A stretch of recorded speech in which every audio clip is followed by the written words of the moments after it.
All right, I am recording the meeting. All right, well, welcome back, everyone. And if you have questions, please speak up. And in the meantime, if you could mute your microphones so that we don't get sound from your station. And okay. All right.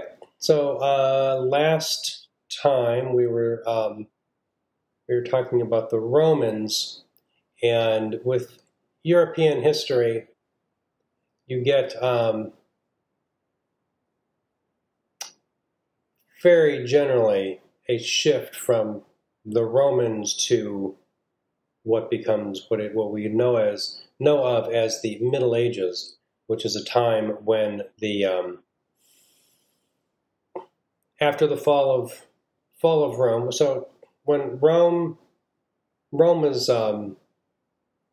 ultimately overwhelmed by, I believe it was the Visigoths, one of the many different groups that are sometimes known as barbarians, but they were really just other cultures that lived in Europe that they did not have the sophistication of weapons or engineering that the Romans had. So it was very easy at first for the Romans to defeat them in a military in wars, but eventually the numbers became too great. Rome got itself all spread out with its empire. They were in too many places, and they made themselves vulnerable. And so they ended up basically losing in wars, and Rome was overwhelmed and occupied by the Visigoths, trashed. Then my understanding is they left and went back north. I think they were north of the Alps or in what is now Spain. The effect of this is that Rome being unstable because of the wars happening there, they moved to Byzantium, which was an old Greek colony that this city that was still there. It's in present day Turkey, which is present day Istanbul, is where Istanbul was built on the site, was really sort of developed on the site of Constantinople. Constantine was a Roman emperor who established a Roman city on the site of Byzantium, and the Byzantine Empire is kind of like a separate entity. It's a Christian empire, and very conservative, similar in a way to the Egyptians. The Byzantines were very conservative culturally. And so the artwork, you can see the artwork doesn't change. It's like a very baby. It is just in terms of their artwork, it's a lot less sophisticated than the Romans, and it's also. I went to a Byzantine museum once, and over the course of about 1,000 years of the existence of that empire, the artwork really doesn't seem to change. There's very little growth. There's very little interest in innovation. This is a very religious, I guess, civilization, and the idea of changing things is kind of, in some ways considered to be an affront to God. That why would you change everything? Because everything is great. So, that can be a feature similar to the ancient Egyptians. A feature of a conservative culture is if you look at, if there isn't a lot of innovation, it tends to mean that innovation is discouraged, which is something that happens throughout the Middle Ages, which makes some advancements a little slow. When we get to the end of what we call the Middle Ages, the city, especially in the city of Florence, around the year 1400, things start to change. first we're going to talk about earlier stuff. Let's do presentation right here.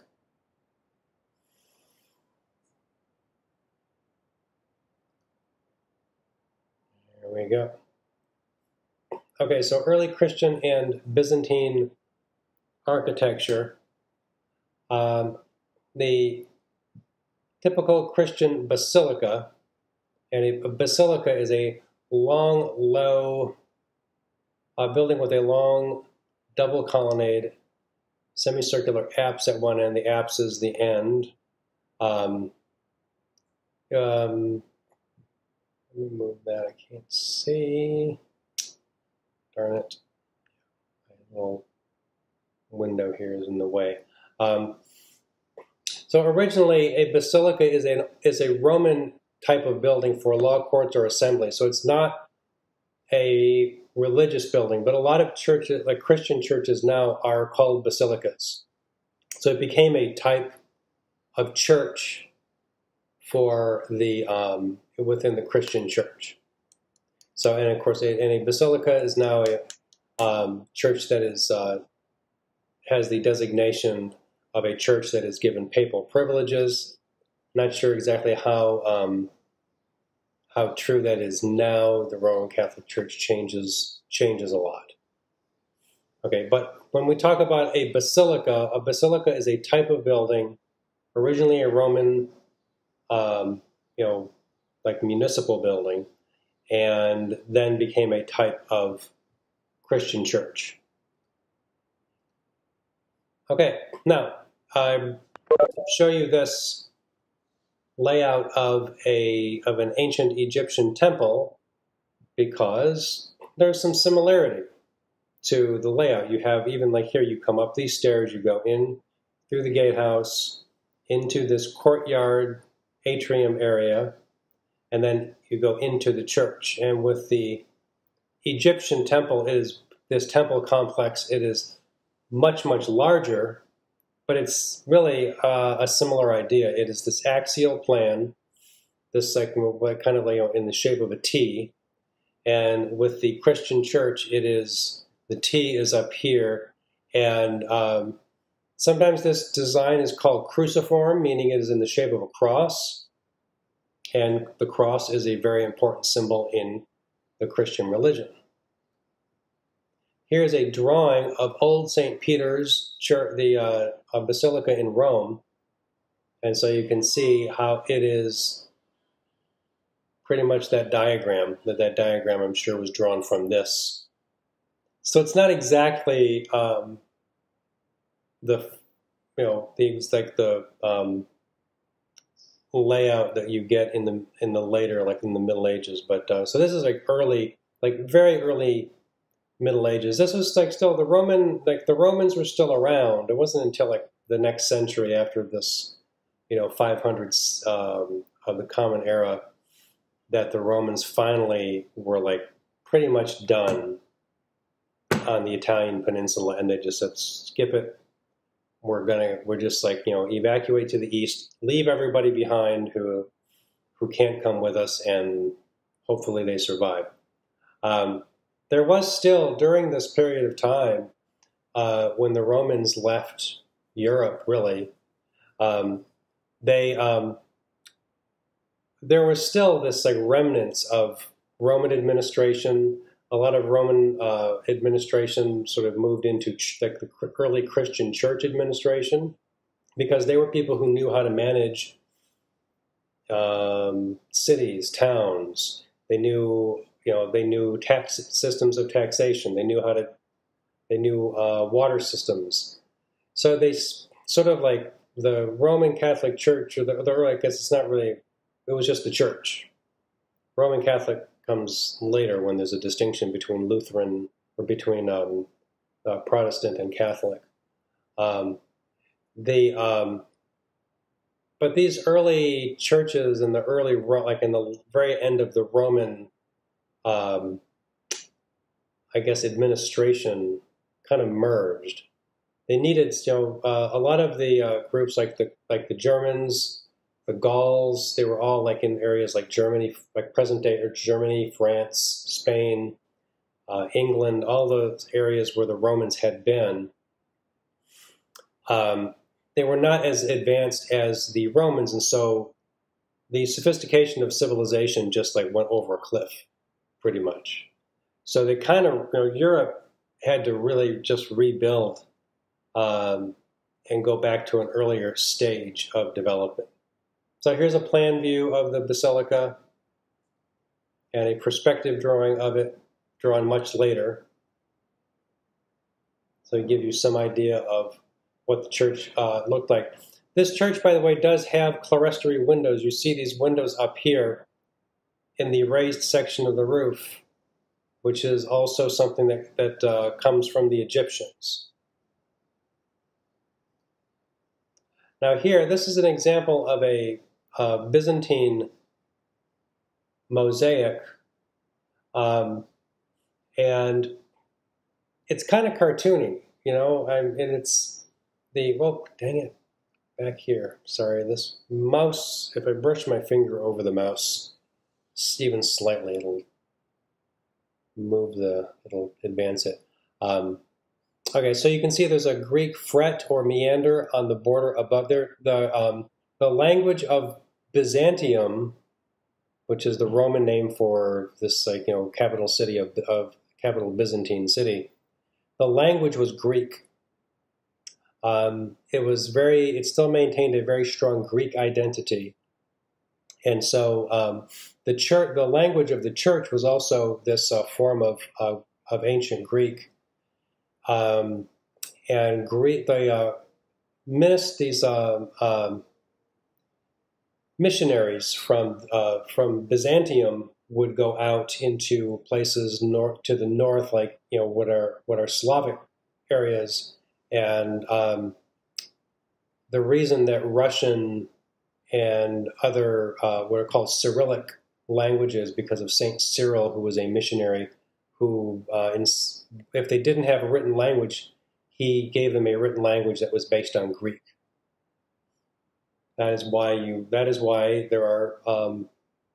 That's why you don't have the Latin, like Roman alphabet in some parts of Europe.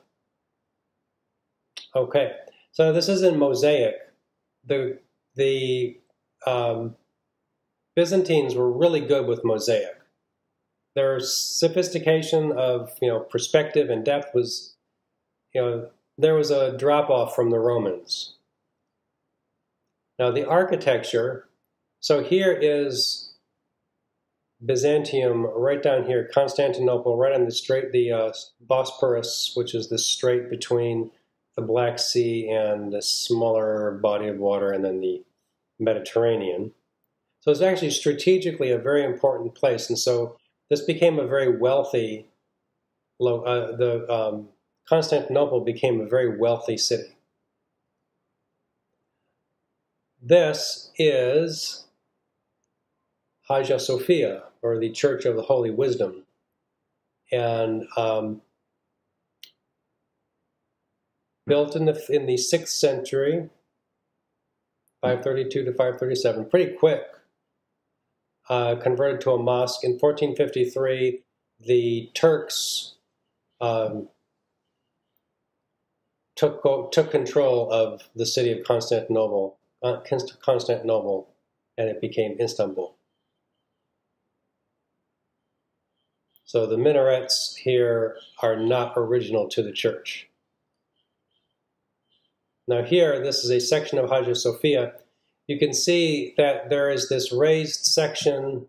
So there's really, it's kind of like there's like dome and then dome.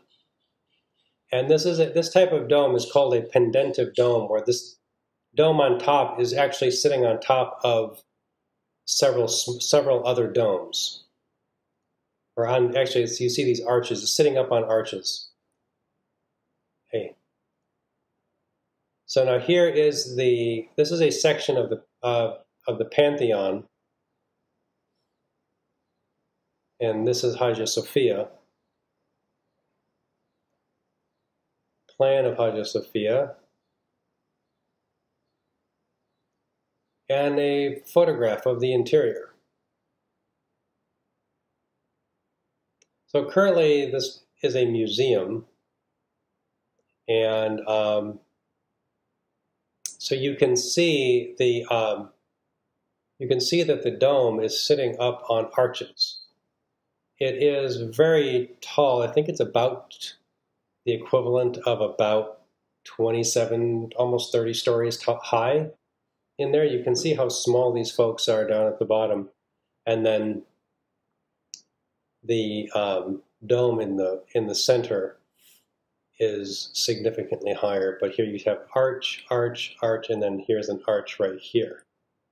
So it's 4 arches. So a pendentive dome is a dome sitting on arches. Now the ornament is unique. It is I guess the decorative ornament, just like more abstract decorative ornament, is very elaborate, you might say. You can see these columns are really more like an original type of column, really more like almost influenced by Persian design and some vague similarity to Greek and Roman, but really not Greek or Roman at all. Okay?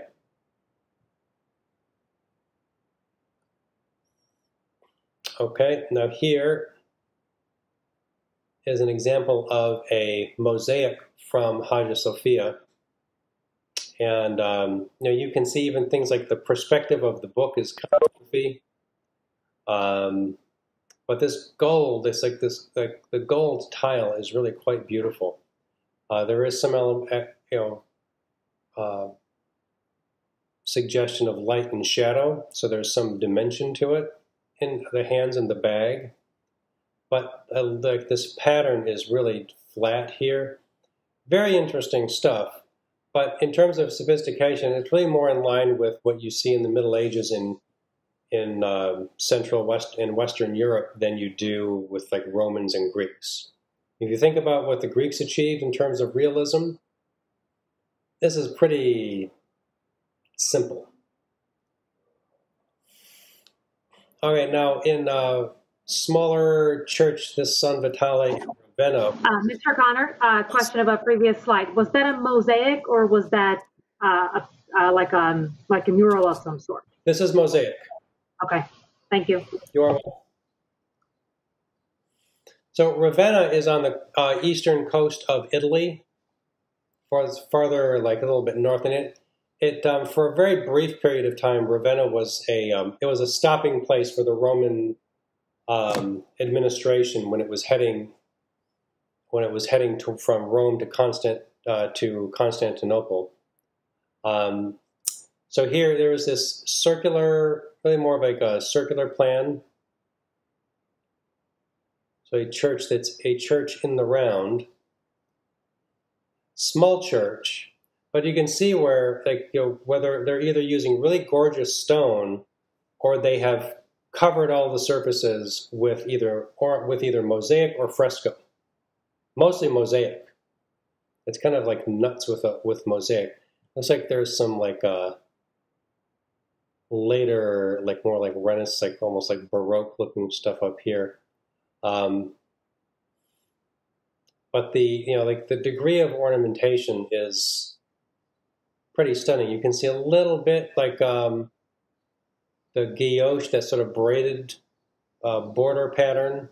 These like medallions with little tiny images inside them. Let's go to another slide. I think yeah, look at that.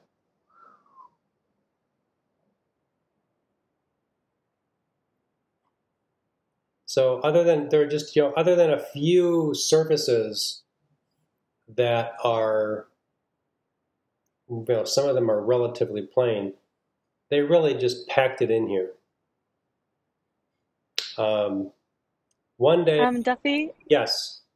I have a question about the mosaics. Obviously, they're very intricate, and I didn't know if you could answer whether or not they like broke them into the pieces, like the size pieces they need, or if they, work with like a bunch of really small pieces and that's how they make, all the different curves and shapes that they need.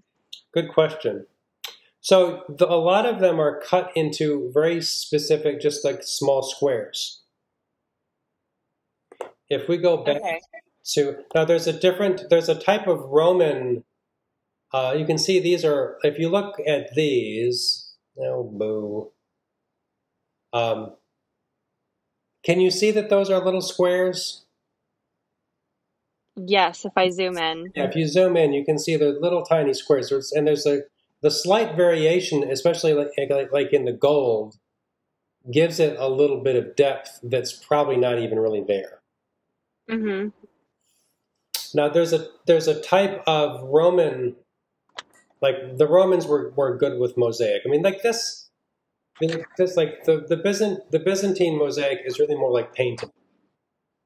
Yeah. It's a really like it's even more in terms of their sense of color and like what they like the kind of decorative quality. They went way beyond the Romans. Yeah, it's just so detailed. I was curious. It's amazing.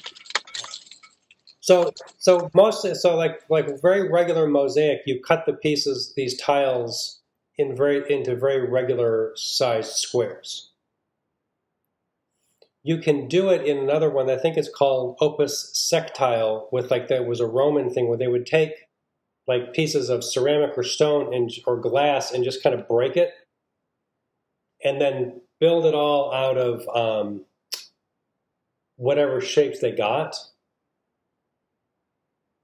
Let's see. Let's take a break from that. I want to see. Best thing in the world, the internet. So opus sectile is, let's see, let me get a little, let's go to Britannica and see if they can tell us.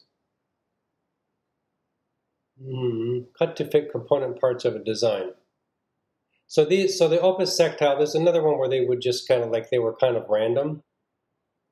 But this is also like the opus sectile, they're not,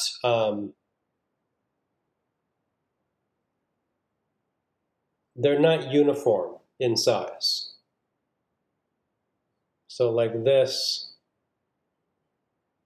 tiger,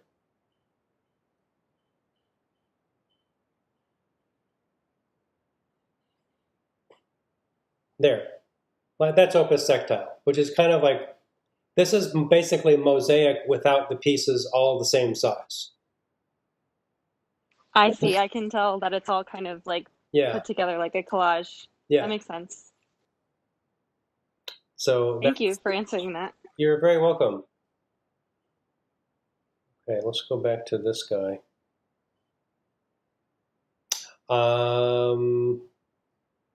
Yeah, and then here, this. So you can see, like, the difference between this column capital and others.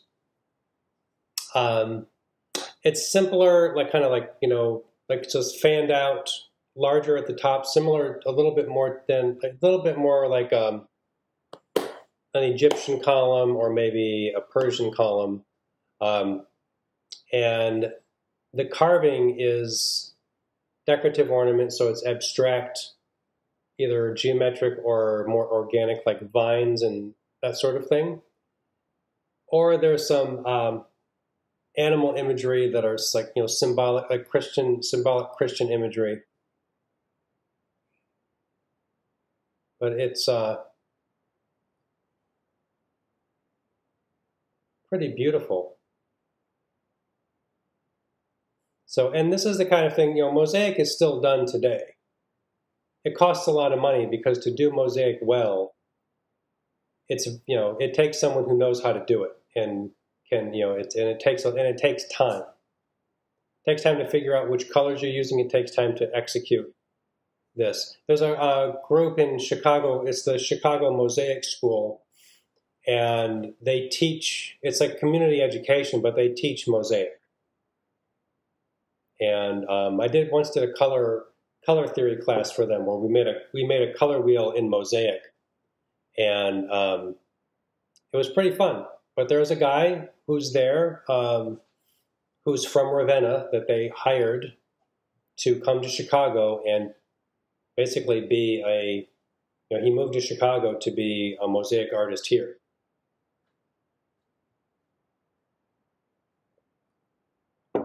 Okay. So the Middle Ages, the Byzantine, you can call the Middle Ages. As these centuries go by, you get, let me see here. So let's go back to that date. So this is in Sicily. 1170 were the mosaics. The church was built in the 9th century. So that's a little more than 900 years ago.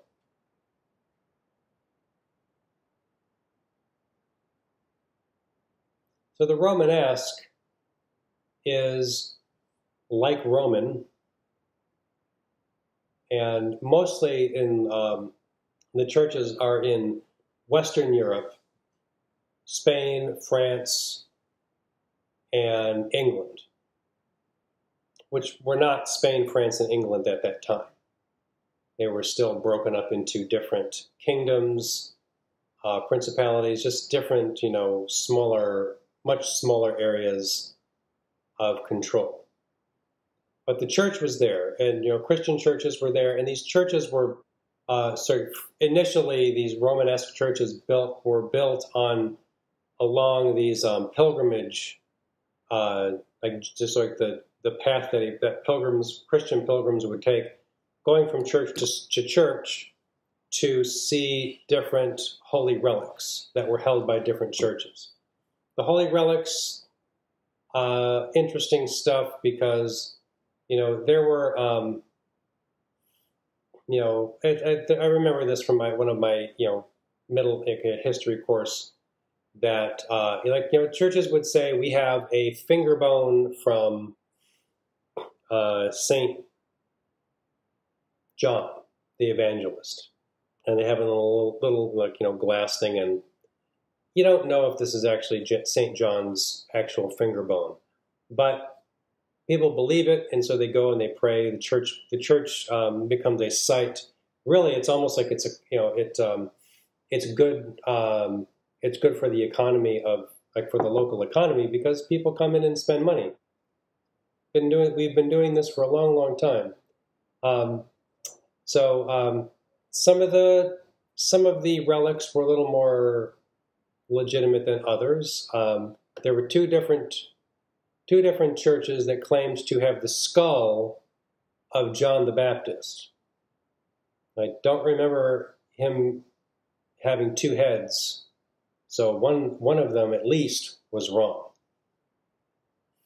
And I grew up Roman Catholic, and so I remember seeing in certain there were going to Montreal and seeing there's a relic from Saint Joseph. It's a scrap of cloth from a garment that he wore, and people go to see it, and they pray and they light vigil candles, and it's it is a big part of the faith of some people. Okay, so here this is present day France in the city of Toulouse, Saint-Sernin. You can see this cruciform design. This is the nave is this long, larger section, which is where you sit in church. These wings out here, this is the transept, and then the apse is where the altar is. This is a spire. This is an older church, so it's interesting because it doesn't have the sophistication of some later churches. I think it's very interesting. It still looks a little Roman.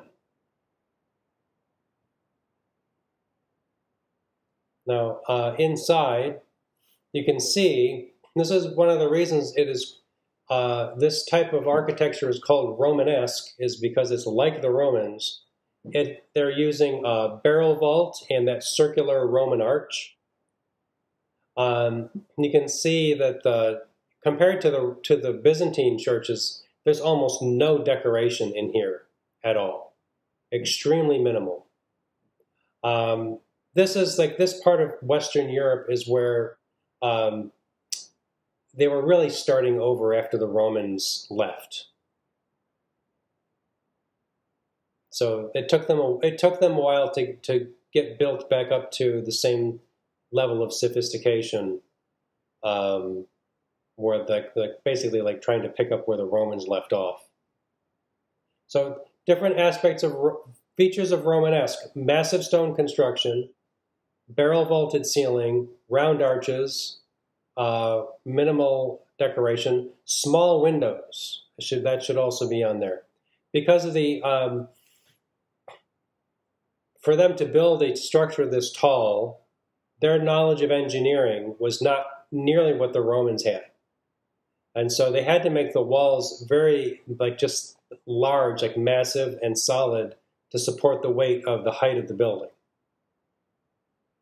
And one of the features of Gothic, which comes after Romanesque, is their ability to make the windows larger, the walls thinner and lighter, and that had to do with engineering.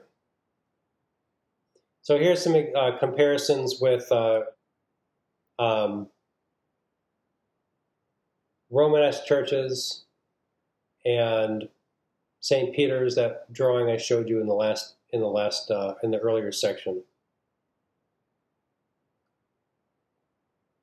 Now this is a portal, west portal. So portal is just like an entry. You know, you go through a portal to go from one space to another space. This is an image of the Last Judgment of the west portal of Saint-Lazare in Autun in Burgundy, which is northwestern France. And that's 1120 to 1135.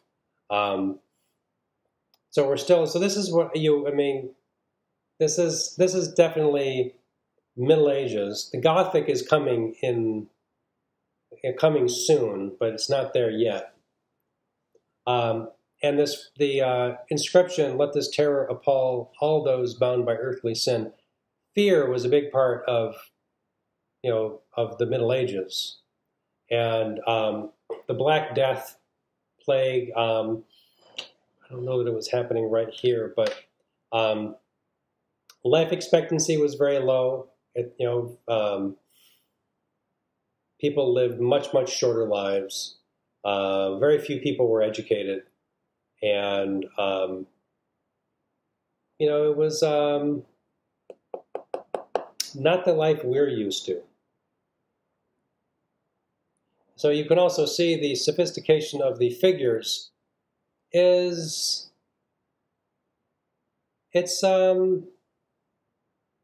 well, if you compare this to Roman or to the Greeks, it's just not there. It's much more symbolic than anything. It's interesting. I like it. I think there's a lot of beauty to it, but it doesn't have the same realism that the Greeks, especially the Greeks, gave to us. So it takes centuries to get back to where the Greeks and the Romans were. And as I mentioned earlier, maybe in the first week, the sophistication of furniture building, it took the Europeans until the 18th century to be able to achieve the same degree of sophistication that the Egyptians achieved. Okay, and speaking of the Egyptians, here is a papyrus painting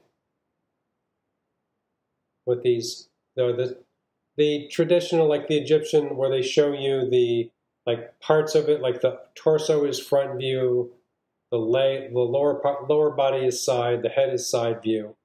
But this is kind of similar in a way to this kind of like more flat representation. Here's another church, San Philibert. So small windows due to massive stone constructions, darker interiors, and the later Gothic you'll see where they open things up. So again, these Roman arches, that's why they call it Romanesque. And the columns are massive, and like if you see like as a like this excuse for a capital, if I were to critique it as if they knew, as if they were knew how to do it, it would be an unkind critique. Now here's a comparison with this Notre Dame in Paris and Saint Philibert, and you can see that the nave is this main section. As I said, it's where you basically like where you sit in the church. It's the longer part of the church. It's much taller. It's lighter. There's more space. It's wider. It's a much larger structure.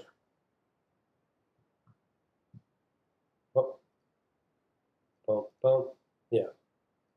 Okay, and here is some close-up of these clerestory windows, which are pretty small, way up there. This is a feature of Romanesque, is this alternating light and dark stone. There's like brick and then light stone and then brick and light stone. It's almost like it's ornamental. They didn't have to do it that way. All right, now this cathedral, Durham Cathedral. Excuse me? Yes. I have a question about the previous slide. Since the windows were so small, obviously that wasn't their main source of lighting. So what was lighting like in there? Candles. Yeah. Oil lamps. Fire basically was their artificial lighting. That makes sense. Yeah. Thank you. Yeah, that's it. So yeah, nighttime would be dark in those places, and cold with those tall ceilings. All the heat's up top. All right, so Durham is it's in northeastern England, and Durham is transitional from Romanesque to Gothic. So if you look at the vaulting here, or these here are these arches, or if you go back to the barrel vault, it's just a series of arches that are connected.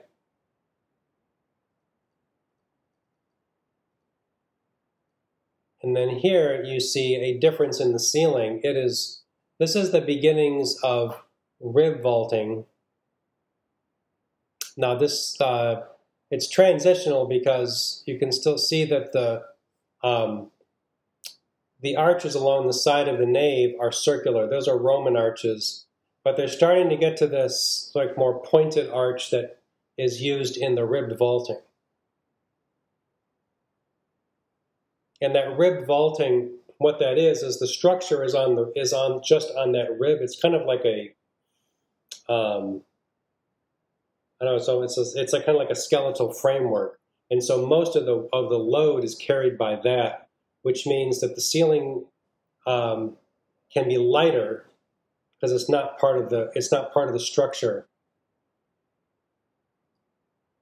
Now here you can see some of this like chevron shape, or that's in this column right here. That chevron design is a feature of Romanesque ornament.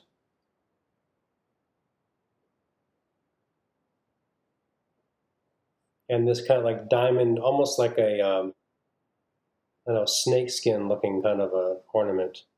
But again, still like, no color. It's just stone. And this is the arcade, the upper part above You can see using these circular arches.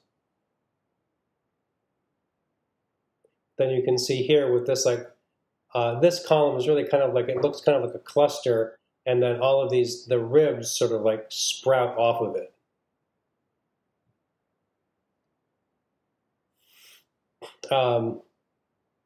These are called cordant vaults. You'll see it's more, this is like a precursor to the flying buttress. You'll see the Gothic flying buttress.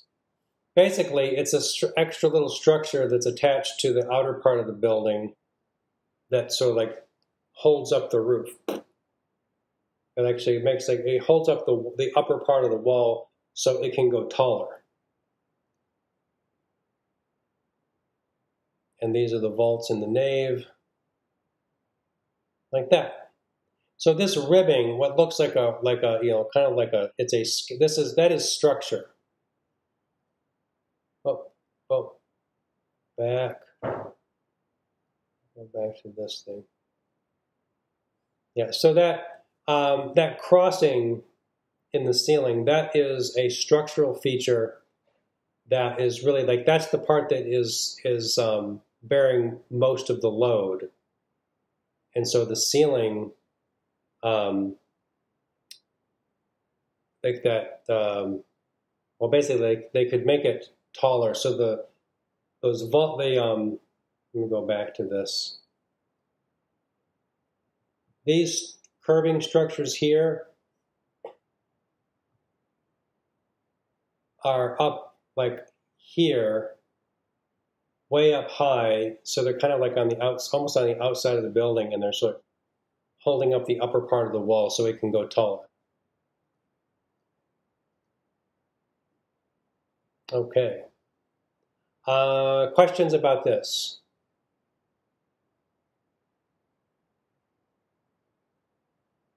Okay. I am going to take a 10-minute break here, and at 7 o'clock we will start back up and I'll show you Gothic, and we'll talk about some medieval interiors.